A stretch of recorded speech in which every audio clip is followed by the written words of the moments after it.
Hey there, folks, and I've got another amazing interview with one of our students here, Laurie.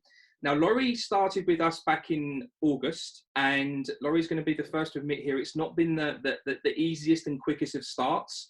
And that's one thing that I wanted to focus on with this particular interview here, is that we all have to go on a journey, you know, and we all start this journey in different places. Some of us have got sales backgrounds, some of us don't, whatever it may be, right? So each person's journey is different. And with that journey, if you've watched any of our other videos, I always talk about the need to grow, to get uncomfortable being, to get comfortable being uncomfortable, to push through resistance. All of these things happen when we're encountering things for the new time, the first time that we have to learn.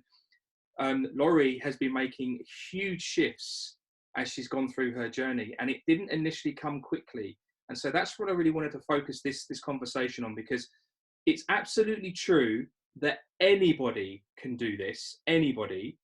It really just, I mean, if we simplify what it requires, it's just a determination and a focus on the end goal. That's really all it is. And if you've got that, then ultimately everything else will align and it will happen. And Laurie's here actually living proof of that happening right now. And that's what we want to sort of focus on. So Laurie, thank you so much for your time and welcome to the call. I wondered if we, just for the folks here, we could just kind of give them a bit of a background as to, you know, what it is you do for the day job, what's going on there, and why you're looking at loan brokering as the potential platform to get you out of that, to create this new future that you want. Well, I work for an ethics and compliance company. So we handle ethics and compliance complaints, as well as property liability, general liability, workers' comp. It's a great job, but we got new management and I started looking for something else. And I actually started talking with David and I think it was Paul. And after a couple of different conversations, I'm like, you know, I like this. I spent some time researching it.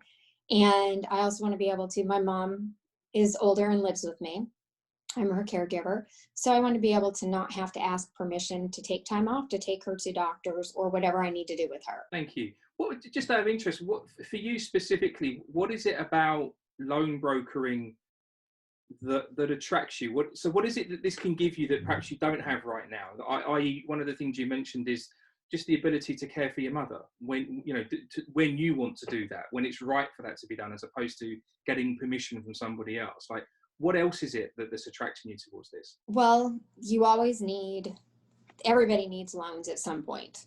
And even with everything going on with COVID, I've got several friends that own their own businesses, and they had a very hard time getting any type of funding or anything else when we were completely locked down. So as funding became more available and business loans started to come back up, everybody still needs to have money. You still need to be able to fund your business to keep going, you know, to pay your people. People are still buying homes, whether they're fixing and flipping or renting them out. That is still happening. So I'm like, that's a viable thing that is not going to disappear. They're not going to cut back my hours. And I'm paid on what I am worth. I am paid on me doing the work, and not, oh, the company gets the biggest portion of what I make. I get what I put into it. So I figured I'm worth it, and this is me. So I want to be paid for what I'm worth. And do you know what? I'm just going to say this, guys. One of the big things that I always say, if you simplify what is it that goes into towards success, it's just the ability to, or the confidence to back yourself, you know. And Laurie, again, is a great example of that. She's come from a completely different profession, no correlation, if you like, in terms of the key skills you need for this profession. But the first thing that she did when she started, she backed herself. She took the plunge and went for it. She believed that she could make it work. And on that note, you know, you joined in August, and I think you'd be the first to say that it perhaps wasn't the quickest start for you. There were some big shifts that you've had to sort of go through. So let's talk about that. You know, that first, I think the thing you said to me was that you weren't consistent.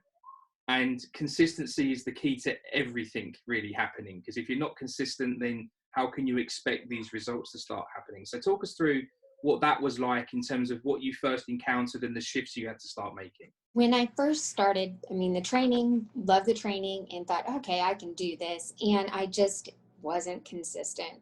Instead of doing, you know, 50 emails a day or even 30 emails a day, something to start. It was kind of hit or miss. And then my follow-ups were very, very inconsistent.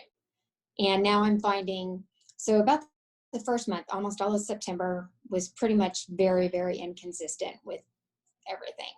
So I started being a lot more consistent, going, oh, wait, everybody, in the community is like, no, consistency, consistency. So I started being much more consistent, much better with my tracking. And I'm getting a lot better responses. I'm getting a lot more contact, a lot more people going, oh, hey, maybe they missed the first email or the second email. Oh, let's talk. So it's the consistency, as long as you're doing it, is a huge help. And I'm finding, dang, every day that I'm showing up and being more consistent, it makes me want to be that much more consistent the next day. So it's a huge mind shift to go from really nothing to, okay, what do I need to do to make that? And yeah, thank you there, Laurie. And actually just another key point that I always say to people is, it's one thing saying being consistent, but how do we get to that consistency? It's about having a disciplined mindset, right, Laurie, to turn up. And for you, there was something that shifted personally in your personal life with your job that kind of triggered that consistency. So could you just explain to the folks what happened there that kind of then correlated to you actually, right, I need to take this a little bit more seriously now? Just our management. We got new managers and supervisors, and it's just, I don't agree with things that they do, being as work ethics and compliance. Just some of the things they do, I don't find ethically, morally that great. I don't want to be part of something that I can't be proud of and say, yes, this is what I do. Once management kind of started, I just went, I really want to be over here. This is what's making me happier. And even though I'm uncomfortable when I'm talking to people, and as I'm learning, I'm much happier with that than I am with my job. So yeah, and again, this is another point. If you've watched any of our other videos, I talk a lot about having a why, having a reason to do this, because it's absolutely true that it doesn't matter who you are, what your background is, you will have to make shifts internally. There's going to be something that is blocking you from success, and that's your journey and your thing to overcome. And so for Laurie there, there wasn't the consistency at the start. Something shifted personally, and that why really came into play, right? She decided that this is where she wanted to be. This was the thing that she wanted to do to make her money. And that's compelled her to be consistent. So if we then look at that, Laurie, with the consistency, is it fair to say that just by being consistent and nothing else, things started to happen? Yes, I've noticed with the consistency, I'm getting a lot more contacts every week. People are reaching out. Some of them don't have a property at the moment, but as soon as they have one, they want to submit an application, because I'm like, no, we're not one of these companies that it takes us 7 to 10 days just to review your stuff. No, we won't. We pride ourselves on very fast turnarounds. Let's keep you moving forward. So it's making a lot more contacts, and I've found follow-ups. David has stressed, follow up. Hey, do you have a property yet? What can I assist you with? So I'm finding that and just keeping in touch with them. We're getting applications and just trying to figure out how to make everything work correctly. And that just comes with experience, doesn't it? It comes with the consistency piece again. It's just having that kind of mindset that you're going to learn, you're going to make mistakes. Sometimes things will be hard. Sometimes you're not going to know. But in all of that, as long as you keep turning up every day doing your thing, you can't not get that knowledge ultimately. I mean, that's really what it's all about. Knowledge then gives us power. And in regards to what we're doing in loan brokering, it's just knowing what to do and when to do it. And ultimately that makes you the money. You've mentioned David's name a few times. I just wanted to explain to the good folk here, who David is for you and why that's kind of a real big thing in helping you learn. David is my lead or account manager. I'm not really sure how the term goes, but he's my go-to person. Any questions, if I need advice, he's the one who answers them. He reviews all of the contracts that come in, and he helps push them through on the backside, tells me what I do need, what I'm doing correctly, what I could do better. If I'm sending him things with just general questions because I'm trying to understand the boards better, he's the person who can answer all of those things, and he does. and he gives me pointers on everything that I'm doing to better help me, so that the next time I'm not making the same type of submission or the same type of error, which is just, it's great, because then I go, okay, I have in my email, I have stuff just from him. I have a little folder just from him, so that if I go, I know I've asked David this before. I've got the answer right there, so I don't have to bug him again. So it's great. He's right there all the time to answer those questions. One of the reasons this program works is that we don't just have this sort of, you know, a bunch of videos online and we kind of say, good luck, go learn. We have coaches, we have people that know what they're doing, that know the answers to a lot of the questions. That it's inevitable you're going to have a bunch of questions, right? So one of the reasons that Laurie is starting to make quicker progress now that she's consistent with what she's doing is the fact that she's got somebody that knows the answers that she can just reach out to. And the way we do it is we use your work as the case studies to give you the answers, right? So where you say, well, you get a file in or a deal in, and Dave can assess that and say, actually, no, that can't be funded, but here's why. You know, the learning curve is vastly accelerated in that situation versus watching some video that explains how things work, right? Because ultimately, you're never going to learn until you're out there doing it. And that's how that kind of comes together. And so, you know, we're in a position now, Laurie, where you're now starting to get deal flow. So the consistency piece is working. That's leading you to get engagement with your potential clients. From there, you're now speaking to and you know, qualifying these people. And from that, deal flow is coming through. And the next phase of deal flow is funding, right? So we're really near the end of that scenario. And then it's just rinse, repeat. Do what you know now to do and just keep doing it.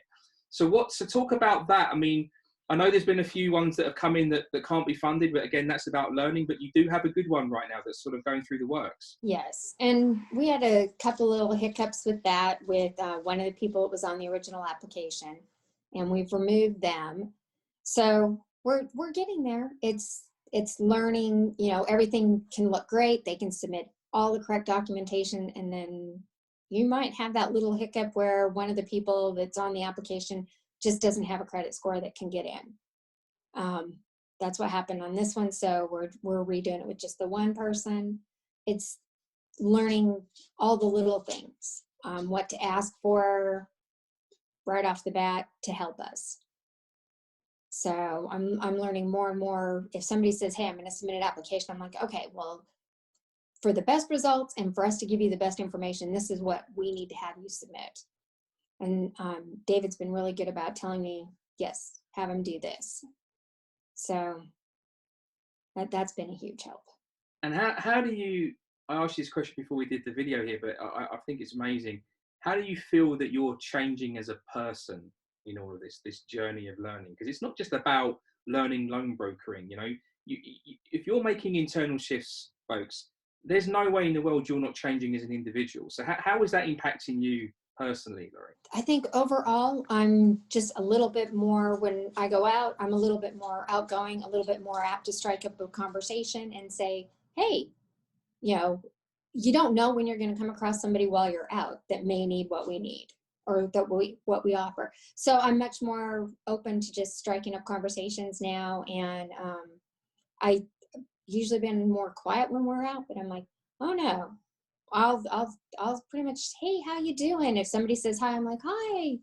If I know that they're a business owner, I do take much more interest in that. So like when we go over to like our local Starbucks, because they have very limited ways that we can go in, usually we have to wait outside, and you can talk to business owners and stuff that are right there. And so far they're doing okay, but you know, it's just talking to them and putting a filler out there. So we'll see. I think it's amazing. I love it. I just love the transformation as well. Like there's an inner confidence and belief, isn't there, that yeah. it will happen, and that's great. And I think Laurie just sort of really just summarized it. What is it? This really is. It's just talking to people. I mean, let's not overcomplicate it, right? If you have the ability to talk to people and you know what it is you do, then you talk to enough people, you're making money. Because again, it's just a numbers game, really. What it comes down to is numbers. You speak to enough people, then you're going to speak to people that require funding, and you get enough of those, then you are going to be funding. It's that simple. And so the trick really is back to Carrie's point of consistency. If you're consistent with the work every single day, it's an inevitability that at some point you're going to engage clients, at some point you're going to bring deals in, and at some point you're going to start funding. And then you rinse, repeat that whole process through, and now you're making a bunch of good money, right? And this is how you get to 10K plus a month. At some point, you just, it happens like this, guys. It's almost like one day you wake up and the fog's lifted and it all makes sense. And then it just becomes intuitive. You're not having to consciously think about things. One day you're no longer uncomfortable. You're just doing your thing and you're making your money.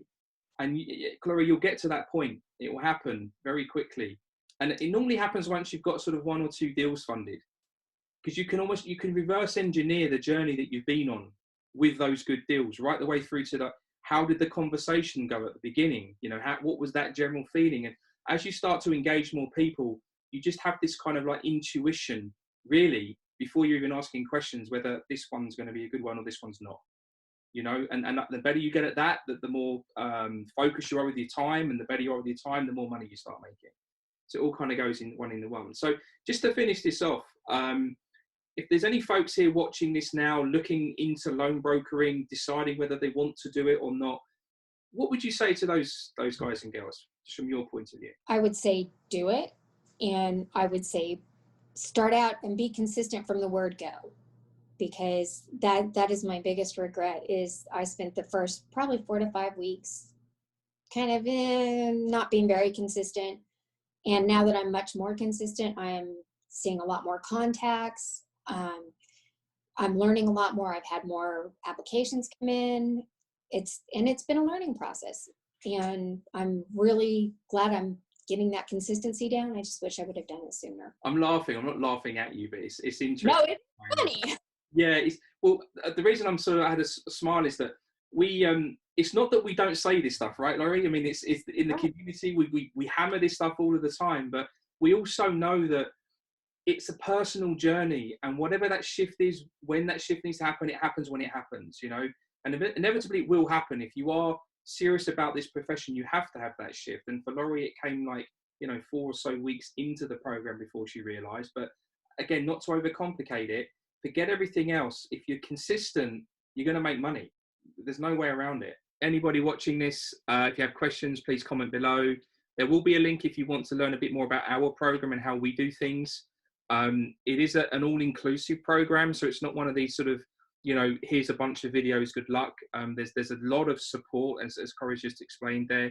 You get your own coach to help you and guide you through. One of the things I would say, though, is be consistent. Like hit it hard when you start and go for it. And as long as you do that, I promise you it will happen. There's just no way that it won't. There's so many businesses out there. You can do business funding, you can do real estate investor funding, whichever way you go, or you can do both.